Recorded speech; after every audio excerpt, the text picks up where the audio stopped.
For more now on the taxi strike, we're now joined by Transport Minister Sindisiwe Chikunga for a conversation on the city's amended traffic bylaws. And she joins us via our video link. Minister Sindisiwe, thank you so much for joining us here on the late edition. Of course, we have seen that press briefing from a bit earlier on today.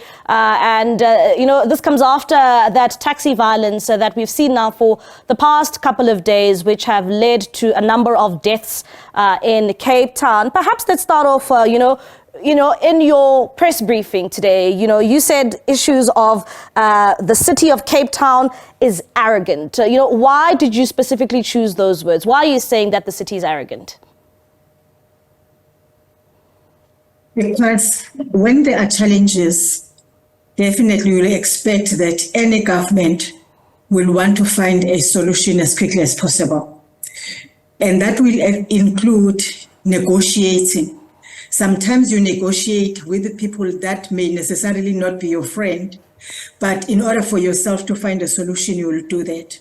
What is happening here in the Western Cape is that you have the province willing to negotiate with Santaco and ourselves, that is the National Department of Transport.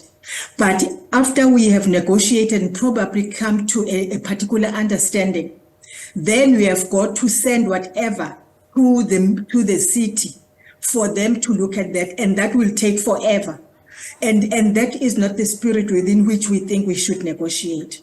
But also quickly, I just want to say something about, I think it was in the SAFM that the mayor was being interviewed.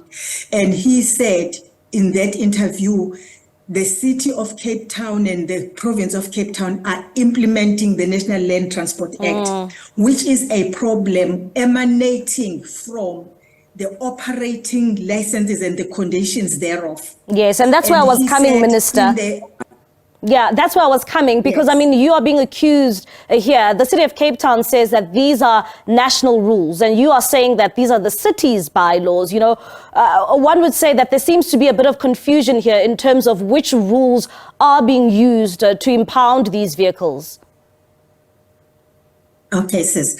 There are two national legislations that apply in South Africa. The first one is the National Land Transport Act. It is in the National Land Transport Act where the impoundment of a minibus taxi is actually stated and accommodated. So it is Section 87 of the National Land Transport, and the conditions thereof are stipulated in that section of the National Land Transport Act. The second national act is the National Road Transport Act. That act will identify all the offenses, including your drunken driving and so on, and come up with the sanctions of that, or decide on the sanctions of that.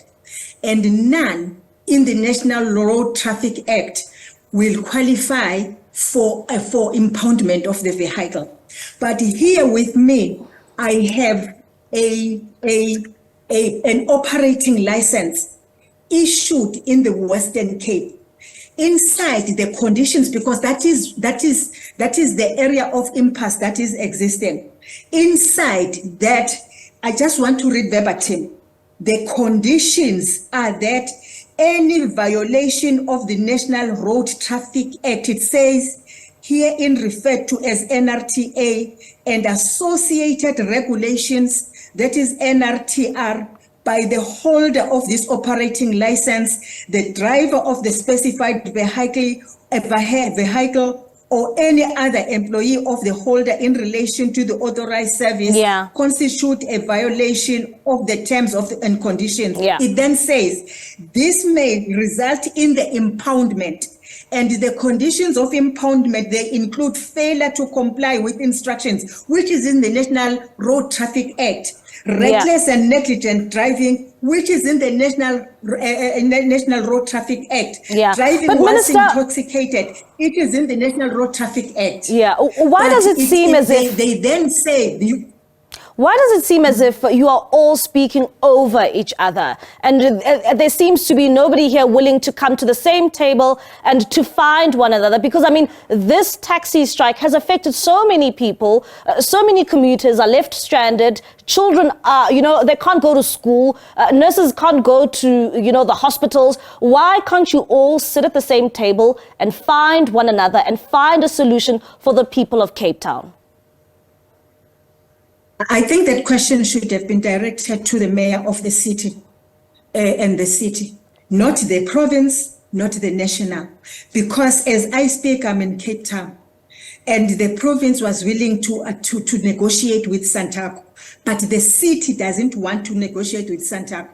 And in the Western Cape, there is this Mr. J.P. Smith who decides on anything. It doesn't matter what the Premier says. It doesn't matter what the MEC says. Whatever he says goes. And this is the challenge that we're having.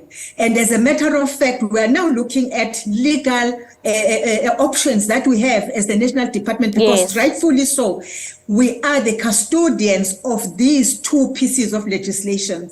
And it cannot be that the Western Cape, the mayor of Western Cape, is saying they are implementing the National Land Transport Act. But here I have something, the proposal that they are putting on the table. It's actually Western Cape government. It is saying there is an in-principle commitment that the impoundment by City of Cape Town will cease for what will be termed as minor infringements, such as a mirror not correctly attached. It is them writing that. It's not Santaco. It's not the National Department of Transport. It is them writing that. Yeah, and Minister, now you are saying the city will continue to impound. Minister, you are saying that, we should question, the city of Cape Town. But of course, there's also a responsibility as public representatives here to intervene when it seemed as if the city cannot find each other with Santaco. I mean, we've seen it here.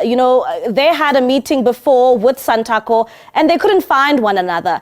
But for the people of Cape Town, what does it seem to be the way forward here? Because they are saying they're accusing you of implementing your rules and your legislation in the national transport sector. When it comes to finding a way here and a way forward, what plans do you plan on doing now, to ensure that taxis are back on the City of Cape Town roads?